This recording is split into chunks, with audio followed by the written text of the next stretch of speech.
Olá pessoal, aqui é o professor Claudinei com mais uma dica de história, dessa vez sobre reforma religiosa.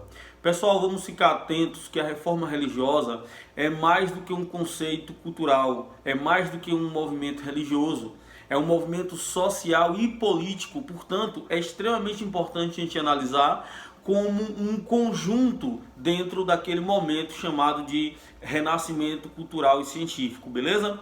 Outra coisa importante são as críticas que já existiam à Igreja Católica. Essas críticas estavam fundamentadas em venda de indulgências, que é a venda do perdão, a venda das simonias, relíquias religiosas geralmente falsificadas, crítica à luxúria que era cometida nos monastérios, crítica também ao acúmulo de bens por parte da igreja. Além disso, existia um mercado de cargos ao qual a gente vai chamar de questão das investiduras. Tudo isso gerava um conflito dentro da própria igreja entre o alto e o baixo clero. Então a gente tem aí uma situação muito complexa de grande insatisfação por parte de membros da própria igreja e que isso refletia também na política da época, no poder centralizado nos monarcas e na crescente força da burguesia.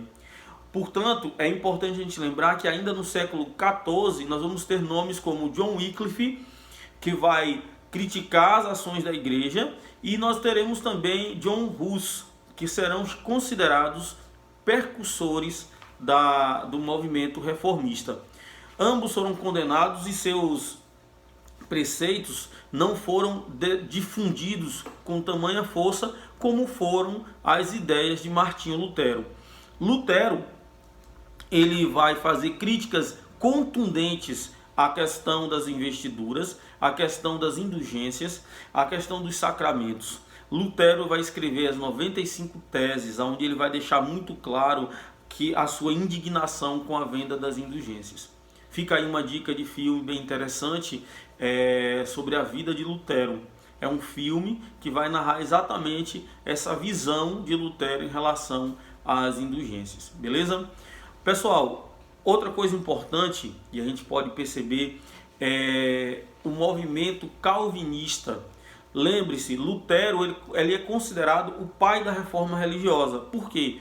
Ele vai conseguir fazer com que suas ideias passem a ser difundidas em toda a Alemanha. Gente, um ponto fundamental, né? Lutero, ao escrever as 95 teses, ele Atenção, pessoal, as 95 teses são fundamentais porque são as críticas que deixam muito clara a revolta de Lutero contra as indulgências, como você pode observar na imagem aqui disposta para Lutero, ao vocês. escrever as 95 teses, ele sistematizou as ideias de reforma. Em segundo lugar, ele vai ser excomungado pela Igreja Católica, ele vai ser expulso pelo monarca do Sacro Império Romano Germânico. Olha só, gente, esse acontecimento é importante porque Lutero vai receber apoio da burguesia e dos príncipes alemães que viam nas ideias de Lutero uma alternativa para fragilizar um pouco mais aquele poder centralizado da igreja. Então, Lutero vai passar a contar com o apoio dessas camadas e vai conseguir sobreviver mesmo sendo condenado. As práticas de Lutero vão ser chamadas de luteranismo, e o que ele vai propor, que vai ser extremamente importante para a época, é que a salvação ela não dependia mais das ações ou do dinheiro ou da compra das indulgências. A salvação agora ela dependia única e exclusivamente da fé. Esse ponto de salvação pela fé vai ser exatamente um divisor para a gente compreender Lutero e Calvino, ou melhor, para a gente diferenciar, beleza? As ideias de João Calvino, nascido na França, mas amplamente difundido na Suíça, vai exatamente dizer que a salvação era pela predestinação.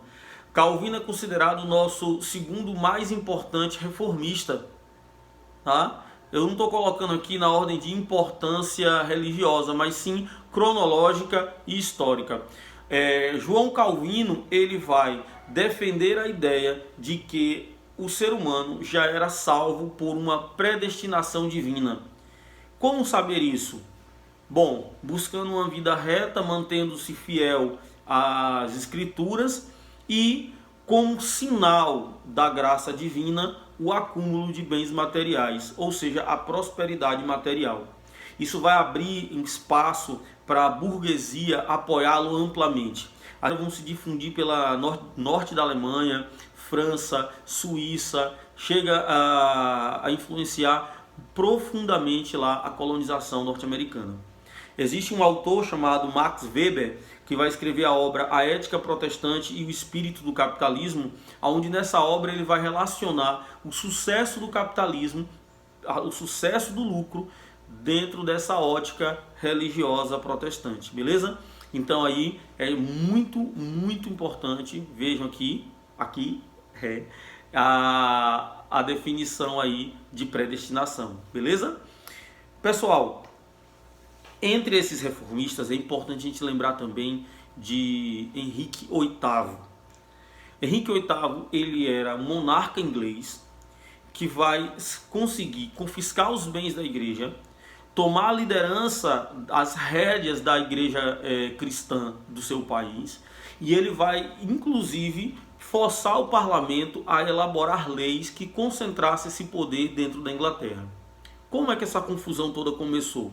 Ele não era um homem religioso. Ele vai ter como mola propulsora o divórcio com a sua esposa Catarina de Aragão. Catarina de Aragão era parente do rei do Sacro Império Romano Germânico. E aí o que acontece? Esse rei, ele era um rei de alto prestígio no papado.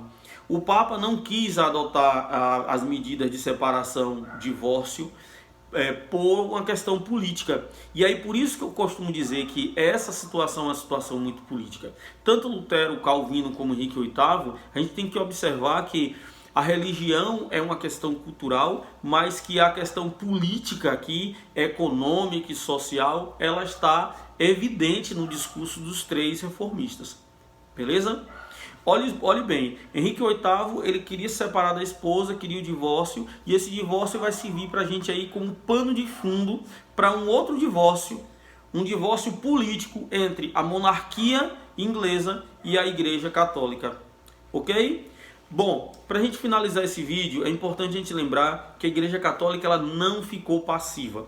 A Igreja Católica ela vai iniciar um processo chamado de reformas católicas, que a gente conhece muito bem como contra-reforma. Nesse movimento de contra-reforma, a gente tem que lembrar de alguns tópicos importantes.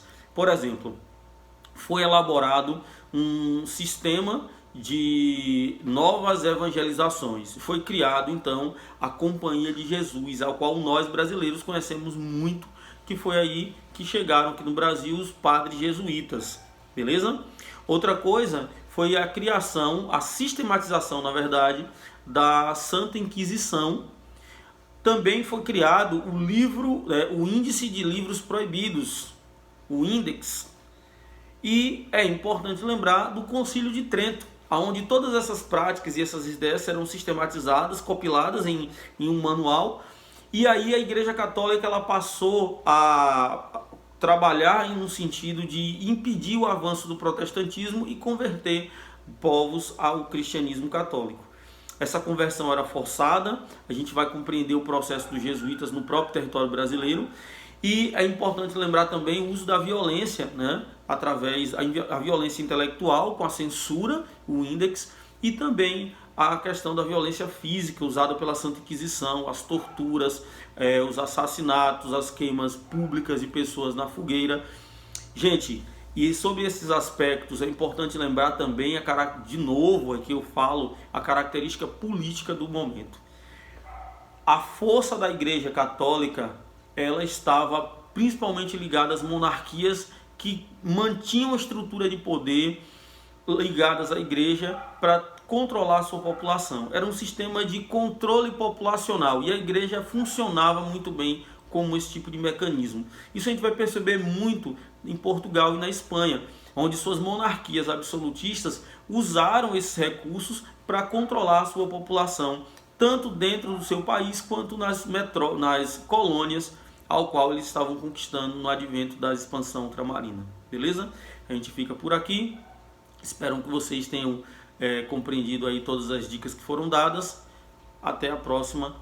Valeu, pessoal.